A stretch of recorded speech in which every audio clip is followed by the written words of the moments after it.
welcome to you all. What an amazing turnout, our 75th Edinburgh Cup and UK Grand Prix. So the scene is set. 42 boats, a record entry in over a decade, 13 nations, an absolute first, and what a record for the Edinburgh Cup. 7 past Edinburgh Cup winners competing and 1 past Edinburgh Cup winner in charge of us all, our race officer. We're here to celebrate the 75th Edinburgh Cup, and it is fitting this prestigious regatta is being held here in Cowes, where it began, with the racing being run for us by the Royal Yacht Squadron. In its 75-year history, the Edinburgh Cup has been held in Cowes a total of 13 times, the first in 1949, making Cowes its #1 go-to destination. I wish you excellent racing, good winds, kind seas, fair competition and a terrifically fun regatta, both on and off the water. Welcome to you all. Pretty good, pretty good. I mean, we didn't really come to this event with too much expectations, so to be in 9th at the moment and overall Corinthian leader, we're really, really happy. It's great race management today, great courses, really, really good down the water. So there's not many other places you can go and sail against 40 boats where everyone, you do a 3-hour race and everyone finishes within 5 minutes of each other. It's pretty good. And the competition is really, really high. And that's why we keep coming back. So I sailed in Drecky in 2017 at Cowes Week, which was my first ever time sailing a dragon. And then my dad ended up getting into the Edinburgh Cup and he bought a dragon. Everybody's so friendly here, like it's a really, really nice place to be. It's different from on the water to off the water.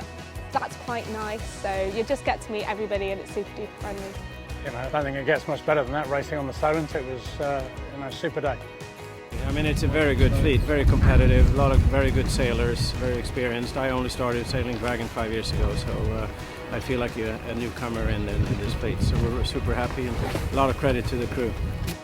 Well, at the moment I'm the foredeck, so I've been enjoying kind of dancing around on the front of the boat, putting the spinnaker up. That was a lot of fun. In a dragon, you're part of a crew, so it's about the team much more. It's just a lot of fun, really.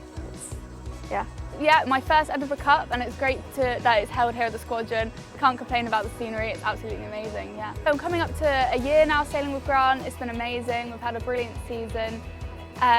We did well at the Worlds, we got a second, well we've had seconds most of the season. It's amazing to be here in the Solent. Obviously we're quite used to the waters, done a lot of sailing here. But as a team, yeah, spirits are super high. But yeah, great first day to start us off strong and looking forward to the racing that's yet to come, yeah.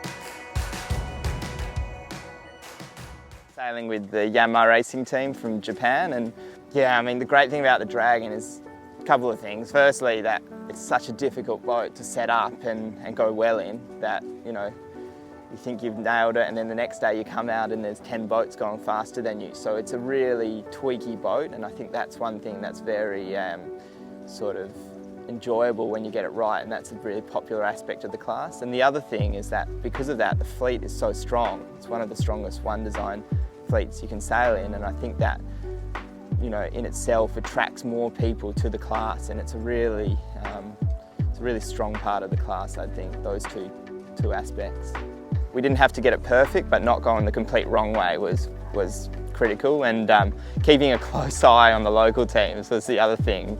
There's a lot of really good sailors from the Solent here this week, and just making sure that we've got a few of them around us gives us a bit more confidence that we're at least going what we think is the right way. The setup is all about having the boat balanced. As the great Vince Brunn taught us when we were kids, when the puff hits the boat, if the boat doesn't accelerate, you need to change something. Apply simple principles. It's nice to sail a boat with an overlapping jib. All the modern boats have non-overlappers, so the tacking in terms of a technical discipline is rewarded. The boats are a little underpowered, They go through then their sweet spot, probably 12 to 14 knots, and then suddenly they're overpowered. So the ability to change the rig and your sail setup to maintain enough power and then be depowering at the right rate is critical. And then I would say the thing for the helmsman is minimal movement on the helm. You know, it's a rudder on the back of a long keel. Set the boat up, try and use the helm as little as possible, and be as sympathetic with your steering as you can be. Going one way or the other is relatively easy. I think the biggest time that you need to make bold decisions is when it's transitional. It's anti-cyclical currents.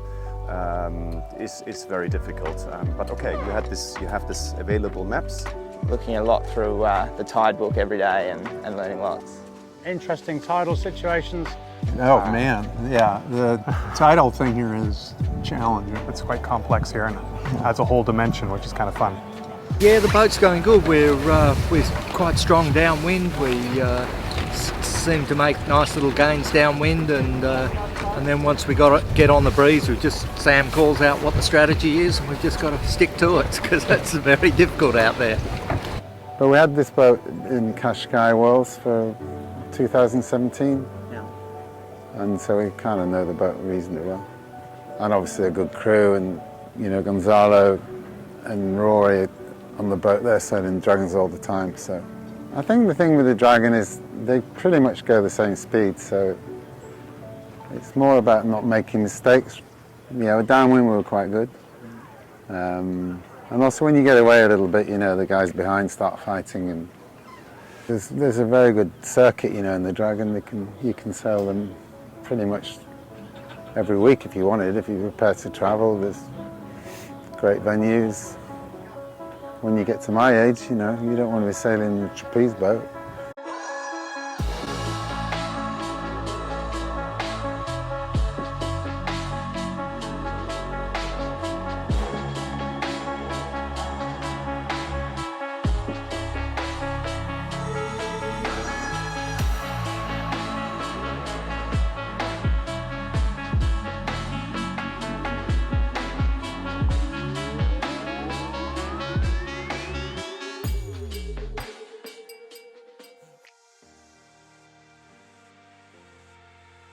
The title was between ourselves and Peter Gilmore, so unsurprisingly we started pretty close to each other, but we managed to get the better of the starts. But then it was pretty tricky. All boats went left to get out the tide, and there were a little bit of short tacking up the shore. We managed to wiggle our way through that quite nicely and pick the port lay line to the top mark well, and led from that point on. But Gilly and his team on Wire Red, they came into us on both the runs. They were managed to sort of set up on our wind a little bit and reel us in. So in the end, it was really close, and I think there was maybe only 2 to 3 boat lengths in it at the finish line after a 2-hour race. So yeah, pretty exciting, tough race, but glad to come out on top.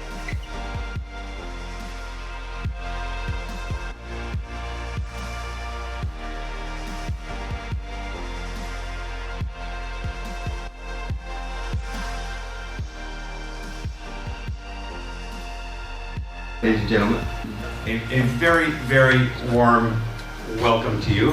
When I hearkened back earlier the week and welcomed you to the opening reception here of the 75th anniversary of the Edinburgh Cup, I'm sure no one expected the diversity of weather conditions that the Solent provided. Extraordinary and wonderful is that the race committee still managed to fit in 5 races over 3 days, and ensuring a series that did have the much desired discard. So well done, RO.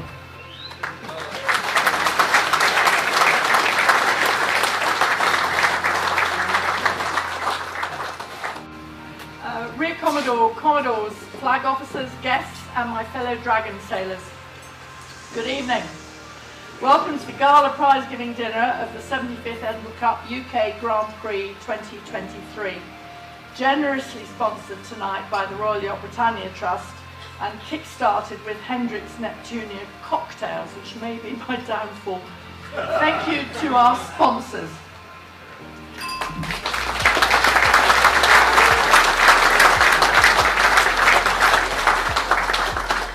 So the 75th Edinburgh Cup UK Grand Prix, 41 boats, 12 nations, 140 sailors, 3 incredible days racing and partying.